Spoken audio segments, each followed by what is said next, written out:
to live and to love the gospel of the Lord. Heart to Heart, a Catholic media ministry, presents an inspiring gospel reflection by Father Michael Sparrow. Father Michael is a Jesuit priest working as a writer and retreat master at the Bellarmine Jesuit Retreat House outside Chicago. The Lord be with you. A reading from the Holy Gospel according to John.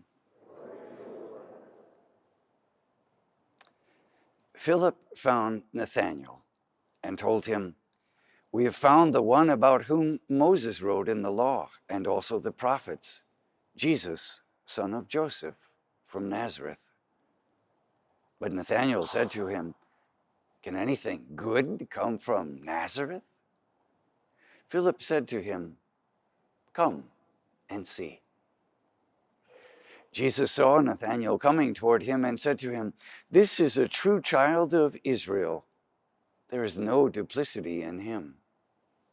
Nathanael said to him, "How do you know me?" Jesus answered and said to him, "Before Philip called you, I saw you under the fig tree." Nathanael answered him, "Rabbi, you are the Son of God. You are the King of Israel." Jesus answered and said to him, "Do you believe because I told you that I saw you under the fig tree? You will see greater things than this."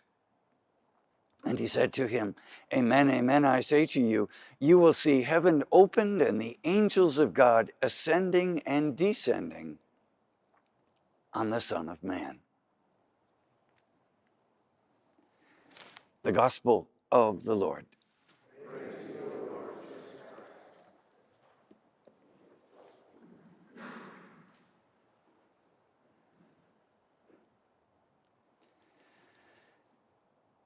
Today we celebrate the feast of St. Bartholomew, also known as Nathanael. In the Synoptic Gospels, Matthew, Mark, and Luke, he's called Bartholomew. In John's Gospel, he's called Nathanael. Scholars surmise it's the same person because in both Gospels, Philip is the one who calls him and invites him to Jesus. There's obviously a close connection, friendship between the two. So, like many of the apostles, and like many of us, he had two names. I go by Joseph, and my middle name is Michael, but I'm called by my middle name. Fun fact, we had a Sparrow family reunion not too recently, and one of my cousins has done a lot of work in genealogy. And I always knew that I was named Joseph after my father and my grandfather, but I always thought I was Michael the First. Well, turns out I'm actually Michael the Third. My great uncle was Michael, and my great grandfather was Michael. So we have Bartholomew and Nathanael called by his two names. He's invited by Philip. And I invite us to reflect in two ways. Who are the people in your life who have invited you to come closer to the Lord? Think back on your own family history, teachers, but those who have introduced you in a more individual, particular way to Jesus. It's doubtful whether we'd have an apostle, Nathanael, if there wasn't a Philip who had first invited him. Who are the people who have invited you, who have made faith credible? And the other side of the coin is, who are the people that you've invited to come to know Jesus? Perhaps inviting them to a Bible study, to a parish mission, to share a podcast, wink, wink, to come to Mass, to come to adoration, to share a book with them. Who are the people that you're inviting? I would dare say we Catholics are not nearly as good at that as our Protestant brothers and sisters. They're not at all ashamed to say, "I want to introduce you to Jesus. Would you come to a Bible study with me?" I think we could learn from them.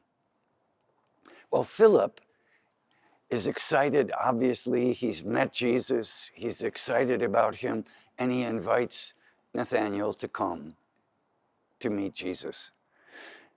Nathanael is put off simply by Jesus' pedigree. Nazareth? Are you kidding me? Nazareth? That hick town, that backward little city? What good can come from that? How often do we judge a book by its cover?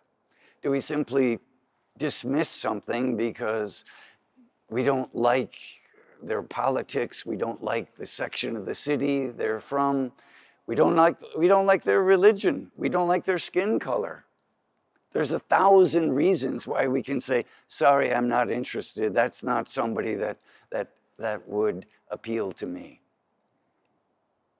And yet, perhaps because of Philip's insistence or his simple invitation, come and see.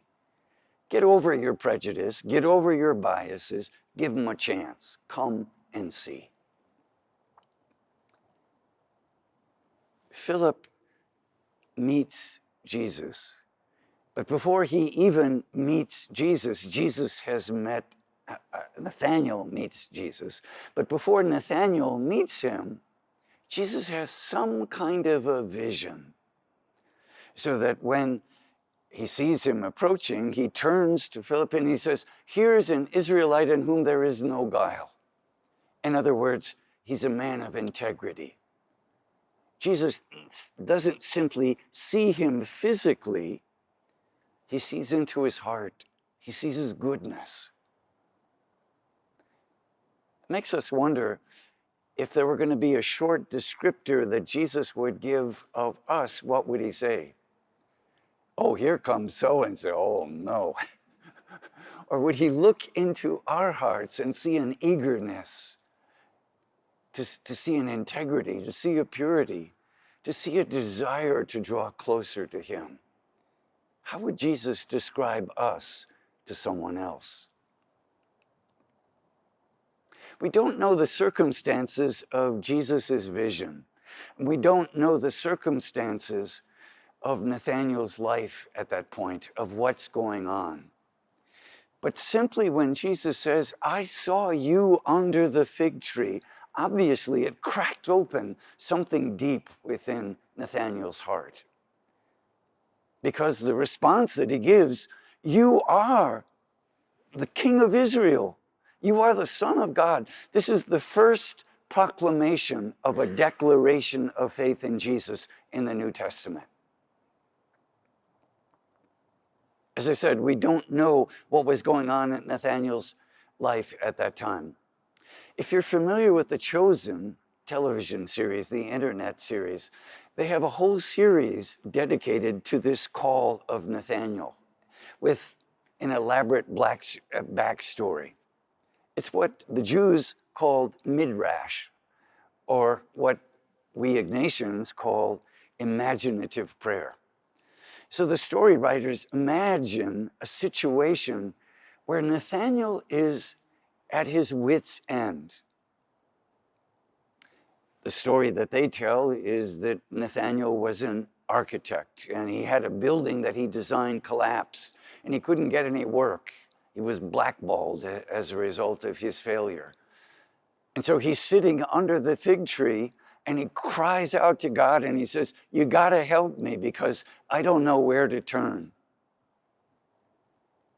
I'm sure that there are those times in all of our lives where we've been absolutely desperate, where we just feel that every road is closed, that there's no hope for us. I think it's easy to speculate that Nathanael, whatever the circumstances, that Nathanael was at that point in his life, he was desperate for something because the road that he was walking wasn't open to him. And so when Jesus says, I saw you under the fig tree, Jesus saw him at his most vulnerable point. He saw him at a time in his life where he was desperate for God. Jesus not only saw Nathanael, at that moment, Nathanael saw Jesus, saw deep into his heart. and gives this first proclamation of faith. You are the Son of God. You are the King of Israel. Can't you just see a smile breaking out on Jesus' face at that moment and says, wait a minute, you ain't seen nothing yet, kid. You're making this declaration simply because I said I saw you. Stick around. You're going to see things much greater than this. And then Jesus refers to the vision of Jacob. Do you remember that? After Jacob had cheated his brother out of his birthright, he's fleeing for his life. And then he lays down, he puts his head on a stone, and he has this vision. He has a dream. He has a vision of heaven with the angels of God ascending and descending. In other words, heaven is opened up and there's a new divine communication. That's what Jesus refers to, because Jesus is the incarnate Son of God. And at that moment, Jesus points to the fact that if you follow me and your eyes are opened and your heart is opened, you will see this divine communication of heaven coming to earth and earth being drawn to heaven. And indeed, that's exactly what Jesus reveals to Nathaniel and to all of us who were willing to come and see. Amen? Amen. Heart to heart, hand in hand, praying for grace to understand. Spirit of Jesus, open our hearts to live and to love the gospel